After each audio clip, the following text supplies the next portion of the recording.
ஆண்டவர் உங்களை ஆசீர்வதிப்பாராக. எனக்கு வழி பிறக்குமா, என் கஷ்டம் மாறுமா, என் கண்ணீர் மாறுமா? கண்டிப்பாக மாறும். நம்முடைய ஆண்டவர் பெரியவர். ஏன் சந்தேகப்படுதீங்க, ஏன் கவலைப்படுதீங்க?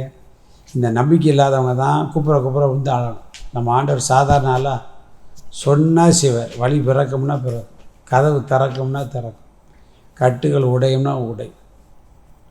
அதான் பண்ணாங்க. வழி திறக்கும் அதிசயம் நடந்திடுமே, செங்கடலும் பிளந்தே வழிவிடுமே, தடைகளெல்லாம் தகர்ந்தே போகுமே, இடர்களெல்லாம் இன்றே மறைந்திடுமே, உன்னை அதிசயம் காண செய்வே, நீ அற்புதம் கண்டிடுவார்.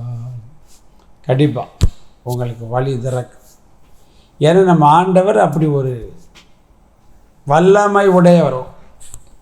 பைபிள் சொல்லுதா பசன்னா சொல்லுது. வாசிக்க கேட்போம் நாகும் 1:3 வாசிக்க கேட்போம். நாகும் 1:3.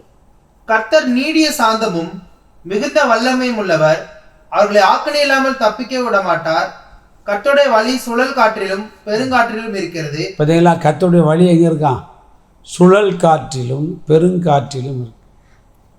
என்ன பஸ்ஸை கேட்க ஆச்சரியமாக இருக்குது. உண்மையிலே நமக்கு எல்லாருக்குமே ஆச்சரியம்தான். காற்று எங்கே இருக்கிறே நமக்கு தெரிய மாட்டேங்குது. அது சுழல் காற்று அடிக்க வழி திறக்குமா அப்படின்னா அது நமக்கு முடியாது. எவ்வளவோ விஞ்ஞானம் வளர்ந்ததுனாலும் மனுஷனால் முடியாது. காற்றுல போயிடுவோம், அவனையும் சேர்த்து கொண்டு போயிடும். ஆனால் நம்முடைய ஆண்டவர் வல்லமை உடையவர். எவ்வளவு கஷ்டம் கவலை, எவ்வளோ நெருக்கடி இருந்தாலும் கவலைப்படாங்க. வழி திறக்கும்னா திறந்துடுவார் இல்லையா? அதை தான் சொல்லப்பட்டிருக்கு. சுழல் காற்றிலும் பெருங்காற்றிலும் அவர் என்ன செய்வாராம்?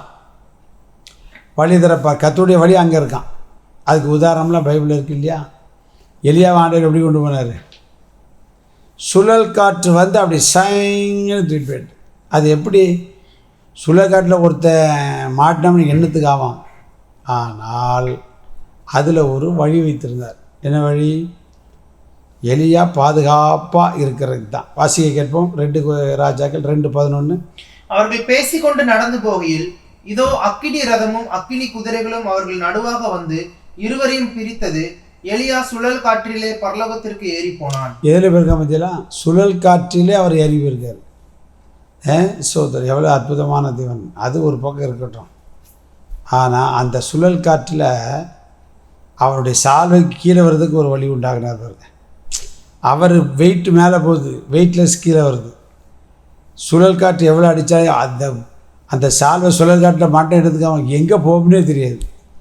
ஆனால் கரெக்டாக எலிசாவுக்கு கிடைப்பதற்கு அங்கே ஒரு வழியை வச்சு கரெக்டாக அவங்க கையில் கிடச்சி. உங்களுடைய வாழ்க்கையில் என்ன பிரச்சனை வந்தாலும் கர்த்தர் கைவிட மாட்டார். அந்த சுழல் காற்றின் அனுபவத்தில், நெருக்கடியில், கஷ்டத்தில் கர்த்தர் வழி திறந்து நம்மை போஷித்து நம்ம நிச்சயம் காப்பாற்றுவார். உங்கள் வாழ்க்கையில் வழி கர்த்தர் நிச்சயம் திறப்பார். God bless you.